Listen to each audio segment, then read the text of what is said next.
আল্লাহ রাসূল সাল্লাল্লাহু আলাইহি ওয়াসাল্লাম আমাদেরকে কুরবানির সংক্রান্ত বিষয়ে একটি মাসআলা আমাদেরকে জানিয়ে দিয়েছেন। সেই মাসআলাটি হচ্ছে ইবনে মাজাহ হাদিস শরীফের হাদিস নং 3123 নম্বর হাদিস। হযরতে আবু হুরায়রা রাদিয়াল্লাহু তাআলা আনহু হতে বর্ণিত, হযরত নবী করিম সাল্লাল্লাহু আলাইহি ওয়াসাল্লাম ইরশাদ করেন, যে ব্যক্তি সচ্ছলতা থাকা সত্ত্বেও কুরবানি করে না, সে যেন আমাদের ঈদগাহের নিকটবর্তী না হয়। এই জিনিসটা দিয়ে, এই হাদিসটা দিয়ে আমরা বুঝতে পারলাম যে রাসূল পাক সাল্লাল্লাহু আলাইহি সাল্লাম ওনার উম্মতদেরকে বলতেছেন যে তোমাদের সচ্ছল টাকা পয়সা থাকা সত্ত্বেও যদি তোমরা কুরবানি না দাও, তাহলে ঈদগাহের নিকটবর্তী আসবে না।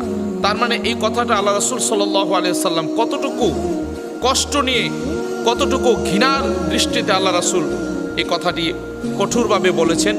তাই আসুন আমরা সকলেই, যাদের সচ্ছলতা আছে, যাদের সম্পদ আছে, টাকা আছে, পয়সা আছে, আমরা চেষ্টা করব আমরা রাসূল পাক সাল্লাল্লাহু আলাইহি সাল্লামের কথা অনুযায়ী এবং আল্লাহ রাব্বুল আলামিনের হুকুম বিধান অনুযায়ী আমরা যেন কুরবানি করতে পারি। আল্লাহ তাআলা যেন সেই তৌফিক আমাদেরকে দান করেন। আমিন।